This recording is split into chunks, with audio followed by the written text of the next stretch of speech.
রুহের জগতে যার সাথে যার বন্ধুত্ব ভালোবাসা গভীর ছিল, দুনিয়াতে তার সাথে তার ভালোবাসা বেশি। এটা হয়তো জানেন না, জানতেন হাদিসটা?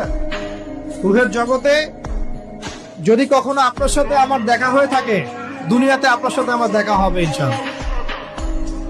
রুহের জগতে যদি আপনার আমার মধ্যে ঘনিষ্ঠ ভালোবাসা থেকে থাকে, এখানেও ভালোবাসা হয়ে যাবে ইনশাআল্লাহ। এটা বলে আমি আবার তোমাদের বয়ফ্রেন্ড গার্লফ্রেন্ড ভালোবাসা বুঝাই নাই, ওই ভালোবাসার কথা বলি। আবার রুহের জগতে বিদ্বেষ, এখানেও দেখবেন বিদ্বেষ। ওটা একটা জগৎ ছিল যেখানে আল্লাহ পাক সমস্ত আদম সন্তানকে সৃষ্টি করে তাদের রূহটাকে রেখেছিলেন এবং ওয়াদা নিয়েছেন। কি ওয়াদা? আল্লাহ পাক বলেছিলেন আলাস্তু বিরাব্বিকুম, সূরা আরাফের 182 নম্বর আয়াত পড়ে দেখবেন। 182 নম্বর আয়াত আল্লাহ পাক বলেছিলেন যে আমি ওয়াদা নিয়েছিলাম, আলাস্তু বিরাব্বিকুম, আমি কি তোমাদের রব নই?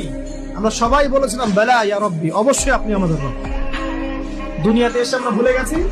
এই ভুলে যাওয়াটা মনে করায় দেওয়ার জন্য আল্লাহ পাক আসমানি কিতাব নাজিল করেন, নবী রাসূল পাঠান, আমাদের কান পর্যন্ত ইসলামের দাওয়াত পৌঁছে দেন, যাতে আমরা মনে করতে পারি।